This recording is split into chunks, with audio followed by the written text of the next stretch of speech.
सभी को नमस्ते। स्वागत करेंगे आपका हमारे YouTube चैनल पर।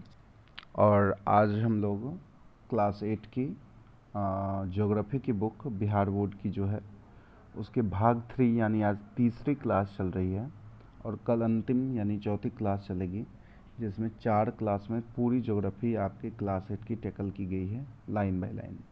ठीक है, तो बढ़ेंगे। चलिए, आज का टॉपिक है वस्त्र उद्योग, जिसको हम लोग टेक्सटाइल इंडस्ट्री, गारमेंट इंडस्ट्री, ये सारी चीज़ों के नाम से जानते हैं। तो इसमें जो की पॉइंट्स आते हैं, सबसे पहले कि ढाका किस चीज़ के लिए फेमस है? मलमल के लिए। ठीक है, इसके अलावा मसूलीपट्टनम किस चीज़ के लिए फेमस है? सूरत और बड़ोदरा किस चीज़ के लिए फेमस है? लखनऊ किस चीज़ के लिए फेमस है? ठीक है, ये इंपॉर्टेंट क्वेश्चन है जो इसके क्वेश्चन आंसर में भी दिया गया है। ठीक है, सीधा आपका क्वेश्चन बनेगा कि निम्नलिखित में से किन चीज़ों के लिए आप कह सकते हैं मसूलीपट्टनम फेमस है? मलमल, छीट, जरी, चिकन, ये सब चिकनकारी होती है जो कॉटन लखनऊ में आपको ये मिलेगा। ठीक है, तो ये डायरेक्ट क्वेश्चन बनता है कि वस्त्र उद्योग में ढाका मलमल के लिए, मसूलीपट्टनम छीट के लिए, सूरत बड़ोदरा जरी के लिए, लखनऊ चिकन के लिए फेमस है। ठीक है, अब आते हैं यहाँ पर। आपको इस इंडस्ट्री को टेक्सटाइल इंडस्ट्री भी कहते हैं, ये आपको पहले से पता है। वस्त्र उद्योग को टेक्सटाइल इंडस्ट्री के नाम से भी जाना जाता है। ठीक है, अब इससे कुछ की क्वेश्चन बनते हैं फिर से, जिसमें हम लोग ये डिस्कस करते हैं कि 19वीं सदी में हमारे देश में जूट और कपास और रुई की गांठों को नीलामी के माध्यम से, जो अंग्रेज ले जाते थे तो उसकी बोली लगती थी, ले जाया जाता था, फिर वहाँ से कपड़े बनाकर भेजा जाता था।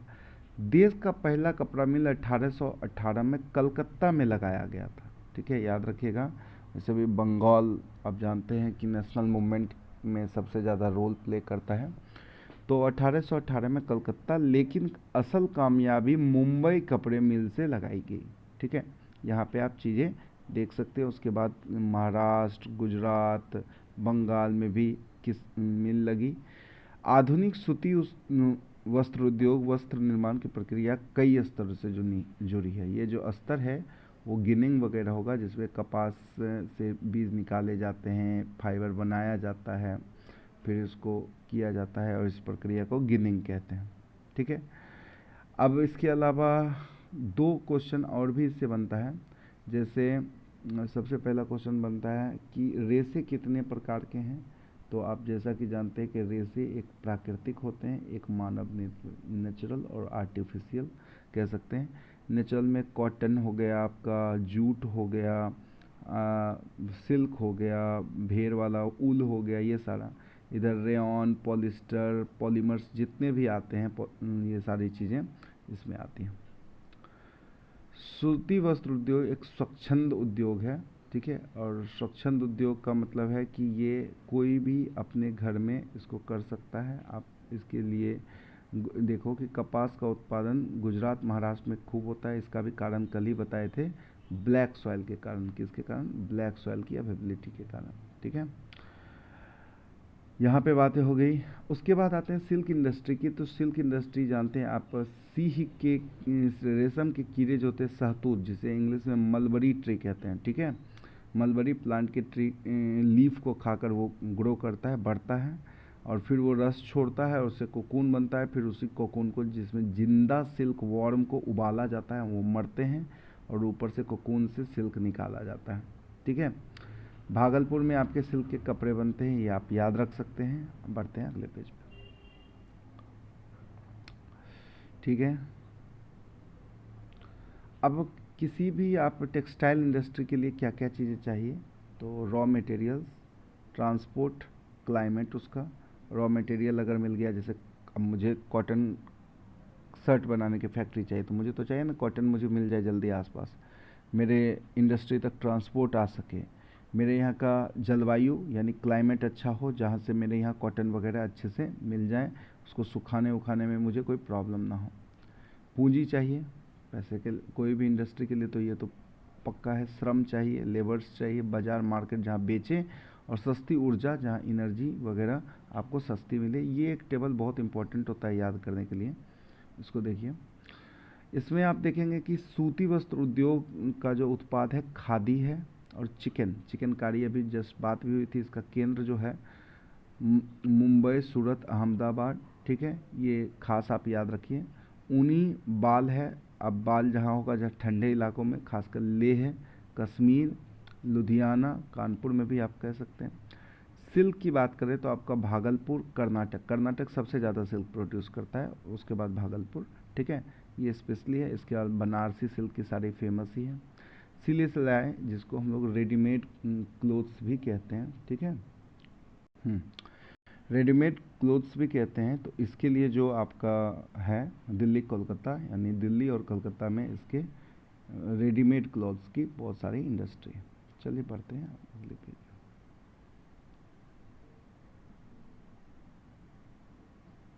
ये आपका एक मैप है जहाँ जहाँ आपके वस्त्र उद्योग हैं, ठीक है। और यहाँ पे देखिए, ये आपको बता रहा है कि इंडिया जो है अच्छा भागीदारी देता है किस चीज़ में, कॉटन इंडस्ट्री में बहुत अच्छा भागीदारी देता है, जापान को सूत वगैरह निर्यात करता है। अब रेशम उद्योग के संदर्भ में कुछ खास बातें हमें जानने को मिलेंगी। आपको पता है कि पूर्वी बिहार एक महत्वपूर्ण ऐतिहासिक शहर है जिसमें भागलपुर आता है। यहाँ पे दस्तावेज से पता चलता है कि पहले के समय में यहाँ रेशम के कपड़े पूरे विश्व विख्यात थे। अभी भी यहाँ के बहुत से लोग रेशम इंडस्ट्री वगैरह में बहुत ही ज़्यादा रेशम प्रोड्यूस करते हैं वहाँ, और उससे कपड़े का निर्माण करते हैं। और इसमें बात करें तो इसमें आप देखेंगे कि लगभग 35,000 से अधिक बुनकर और 25,000 से अधिक करघे हैं। इसके अलावा अगर मैं बात करूं कि रेशम कीड़े को पालने का जो बिज़नेस करते हैं, धागा निर्माण, इन सब को जोड़े तो ये लाखों लोगों जो हैं इसमें इन्वॉल्व हैं।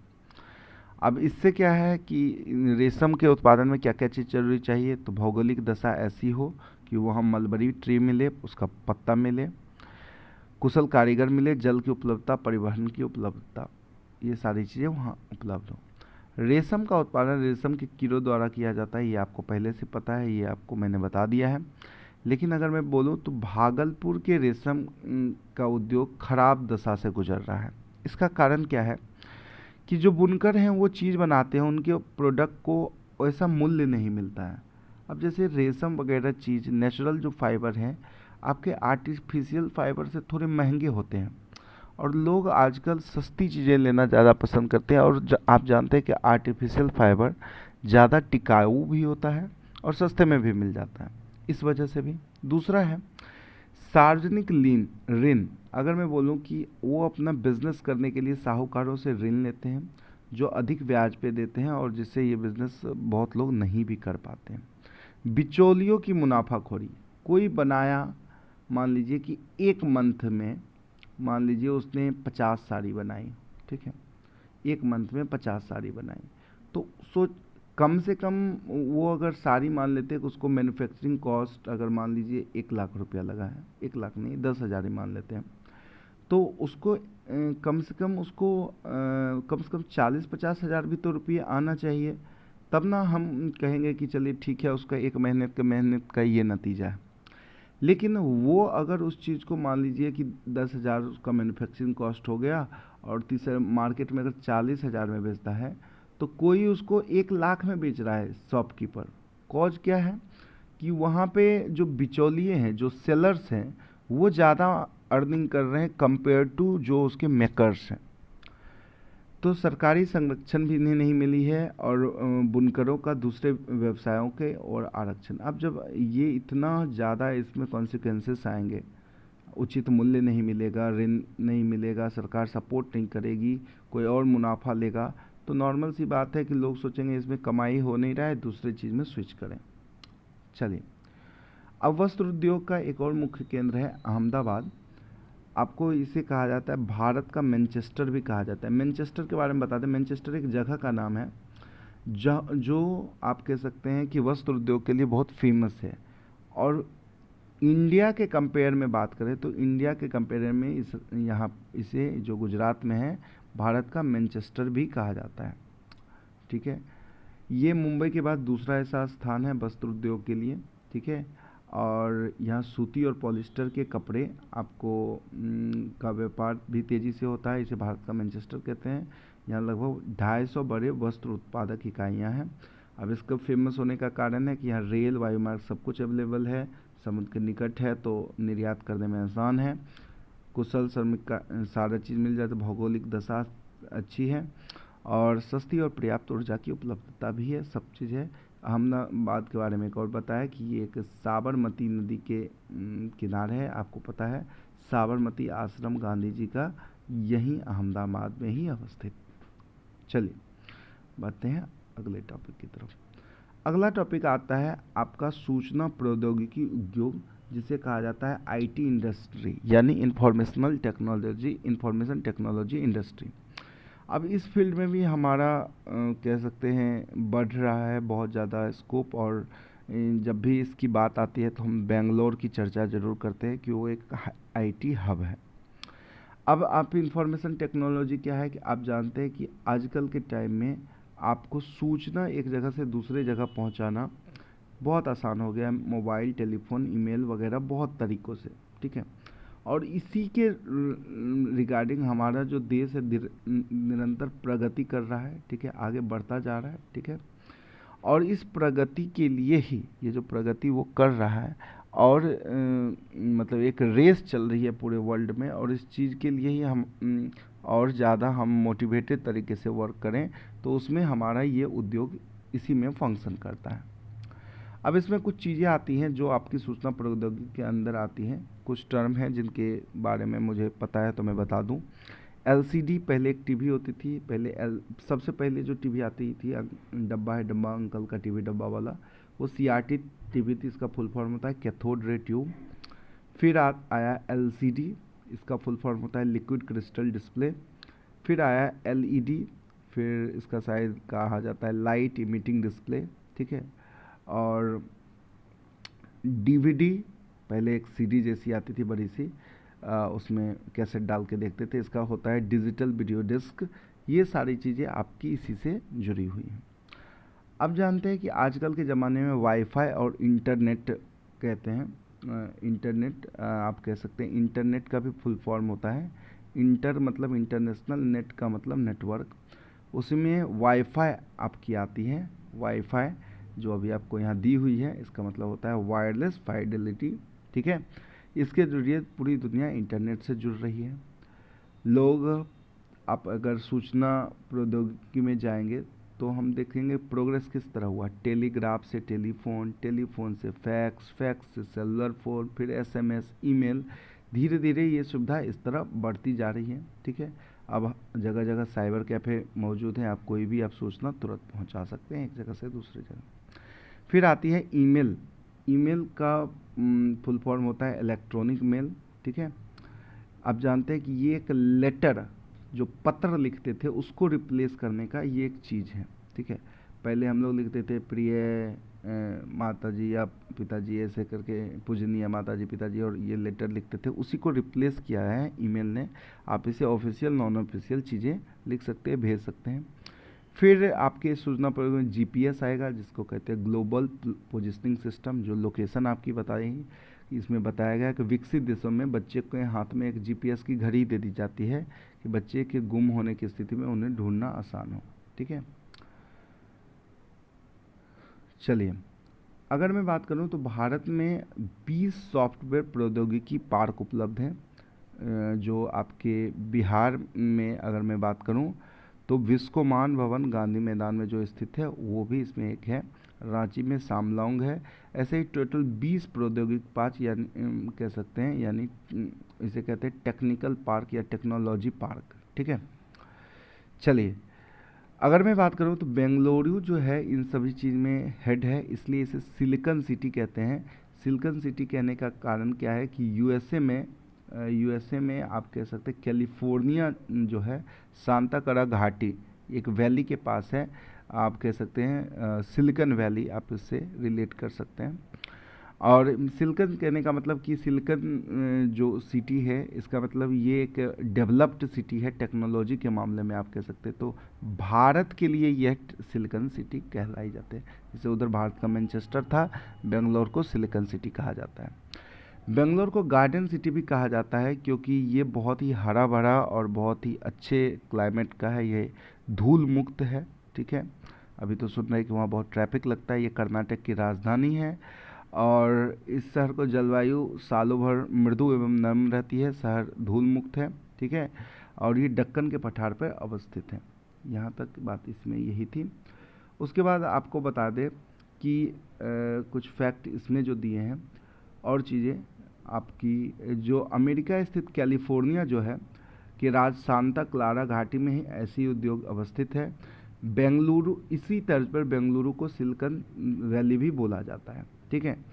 इसके अलावा जो हमारी गवर्नमेंट की जो बॉडी है वो भी बेंगलोर में अपना केंद्र स्थापित की हुई है। जैसे वेल हो गया, डीआरडीओ हो गया, इसरो हो गया, आइजैक हो गया, एचएमटी हो गया, ये सारे के भी ऑफिस जो हैं आप कह सकते हैं बेंगलोर में है। और इसके अलावा गैर सरकारी संस्था जैसे Infosys, general electronic, Wipro, TCS, इन सब के भी कंपनियां जो हैं आपकी सूचना प्रौद्योगिकी उद्योग में कार्य कर रही हैं, ठीक है। इसमें तो और कुछ खास नहीं है आपका, बस यही सारी चीज़ें। चलिए आगे बढ़ते हैं। क्वेश्चन है तो एक दो मन है तो देख लीजिए। सूचना प्रौद्योगिकी के अंतर्गत शामिल नहीं है अंतर्राष्ट्रीय अंतर्देशीय पत्र, ऐसा कुछ है नहीं। सॉफ्टवेयर कंप्यूटर के अंतर्गत है एक प्रोग्राम। बहुत सारी चीज़ें क्वेश्चन इसमें आपको दी हुई है, सॉल्व है, आप एक नज़र देख लीजिए। मन होगा तो आप रोक के इसको बना भी लीजिए। चलिए आते हैं परिवहन, जिसको कहते हैं ट्रांसपोर्ट, ठीक है। तो आप जानते हैं जनरली हमारे कितने मीन्स ऑफ ट्रांसपोर्ट हैं? 4 मीन्स ऑफ ट्रांसपोर्ट है। वैसे आप 5 भी कह सकते हैं, लेकिन 4 मीन्स ऑफ ट्रांसपोर्ट कहिए। पहला है रोडवेज, फिर रेलवेज, फिर एयरवेज और वाटरवेज। वाटरवेज में ही एक अलग आता है सबमरीन भी, लेकिन आपके ये 4 मीन्स ऑफ ट्रांसपोर्ट जनरली हैं, ठीक है, ठीक है, यही बात है। अगर मैं रोडवेज की बात करूं, ठीक है, रोडवेज की बात करूं तो सबसे पहला क्वेश्चन इसे जनरेट कर होता है गोल्डन क्वाड्रिलेटरल, ठीक है। गोल्डन क्वाड्रिलेटरल क्या है? तो आप अगर ध्यान से देखेंगे, ठीक है, अगर इंडिया के मैप को, तो एक क्वाड्रिलेटरल जैसा, क्वाड्रिलेटरल मतलब कि एक चतुर्भुज के जैसा स्ट्रक्चर बनेगा। आप दिल्ली से कलकत्ता को देखो, ठीक है, फिर कलकत्ता से आप चेन्नई को देखो, ठीक है, चेन्नई से आप मुंबई को देखो, ठीक है, और मुंबई से वापस आप दिल्ली को देखो, ठीक हो। तो देखेंगे एक चतुर्भुज के जैसा स्ट्रक्चर बनता है, ठीक है, एक रोड का, ठीक है, जो 4 मेट्रो सिटीज़ को आपको, मेट्रो आप कह सकते हैं सेंटर्स को आपको जोड़ता है, और इसी को कहा जाता है गोल्डन क्वाड्रिलेटरल। अगर आपसे क्वेश्चन पूछे कि गोल्डन क्वाड्रिलेटरल इनमें से किनको करता है या नहीं करता है, तो आप आंसर इस तरह कर सकते हैं। फिर आता है क्वेश्चन कि इसमें 6 लेन वाली सड़क होती है और द्रुत गति से सामान यहाँ से यहाँ, मतलब ये एक तरह से एक्सप्रेस तरह का एक जगह से दूसरी जगह जाती है, ठीक है। इसके अंदर अगर श्रीनगर से कन्याकुमारी जोड़ती है, इसके अंदर ऐसी सड़कें आती हैं, ठीक है, अभी हम बात करेंगे। फिर हमारी बात आती है नेशनल हाईवे की। तो नेशनल हाईवे क्या है? आपके केंद्र सरकार इसको निर्माण करवाती है। आप कह सकते हैं इसका जो पूरा निर्माण और देखरेख का काम है NHAI का है, national highway authority of India. और ये राज्य के जो सेंटर्स हैं, यानी आप कह सकते हैं एक तरह से उसका कैपिटल है, उसको जोड़ने का काम करता है हर एक जगह से, ठीक है। अब एक नया टर्म आया है, हम लोग भी सुनते रहते हैं, एक्सप्रेसवे, ठीक है। हाईवे से भी एक तरह से अपडेटेड फॉर्म आया एक्सप्रेसवे, जिसका 1974 में शुरुआत हुआ था, ठीक है।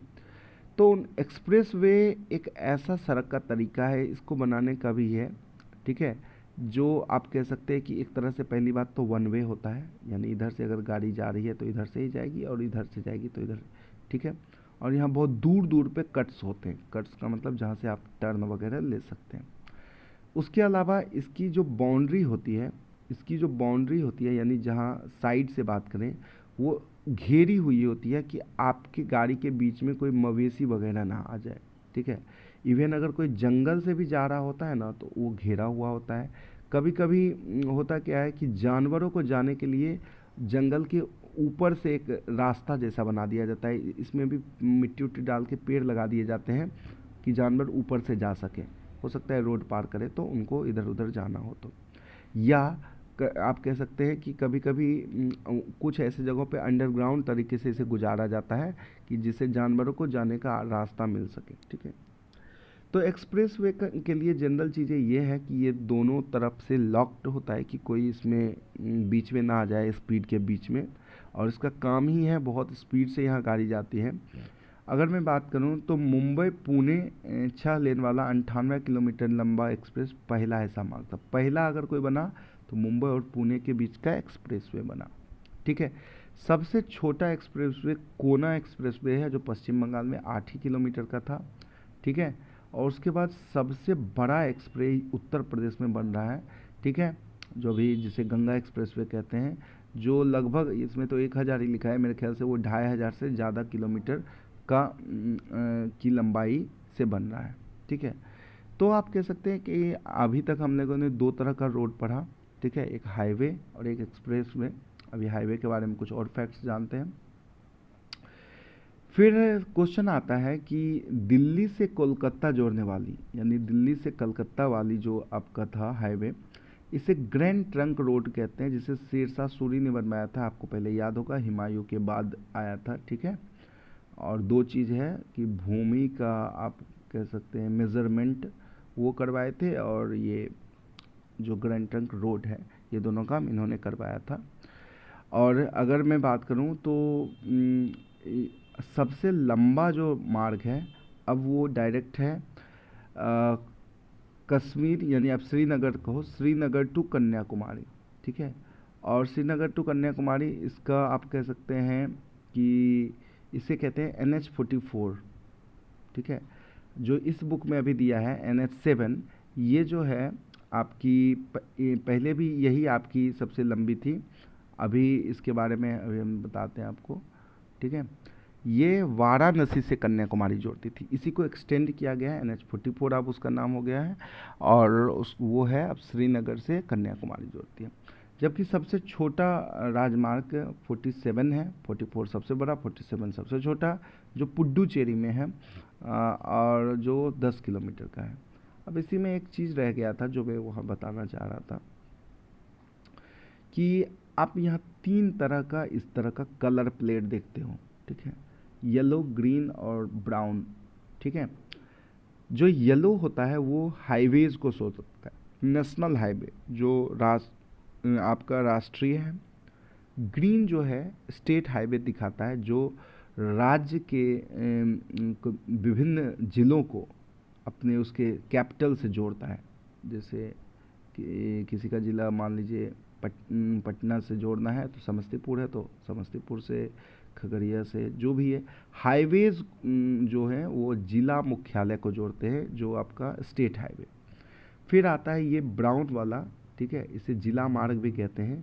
ये ब्लॉक को जिला से जोड़ता है, एक जिला के अंदर जो जो छोटे छोटे ब्लॉक होते हैं उनको जिला से जोड़ने का काम करता है। ये कलर प्लेट याद रखिए, क्वेश्चन इससे बन सकते हैं। ये आपका देख सकते हैं हाईवे का, इसमें तो कुछ खास है नहीं। चलिए,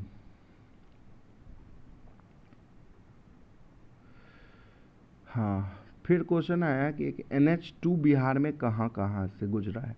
NH-2 के बारे में भी बात किए थे, वही ग्रैंड ट्रंक वाला। तो वो बिहार में कैमूर से रोहतास, औरंगाबाद, गया होते हुए झारखंड की सीमा में प्रवेश करता है, ये आप याद रख सकते हैं।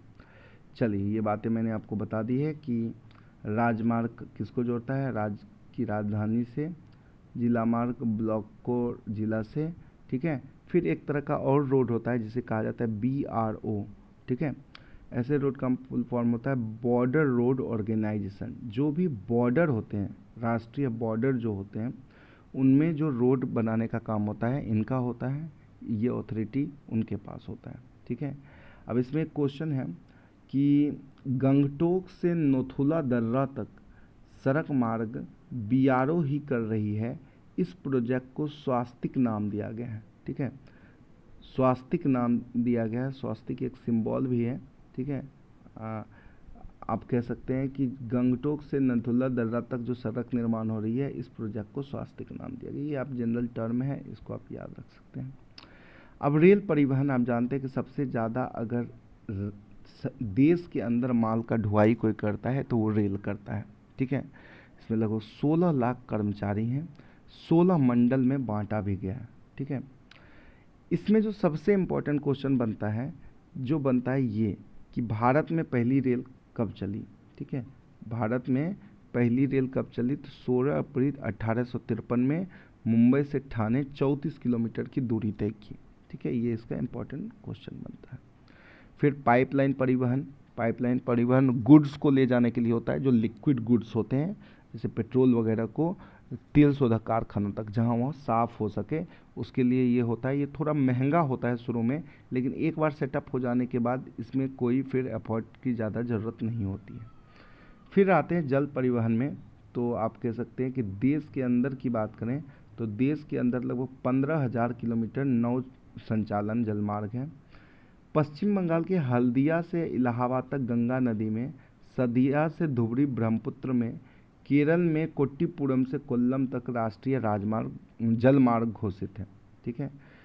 ये सारे जलमार्ग आपको राष्ट्रीय जलमार्ग के अंदर घोषित होते हैं, ठीक है।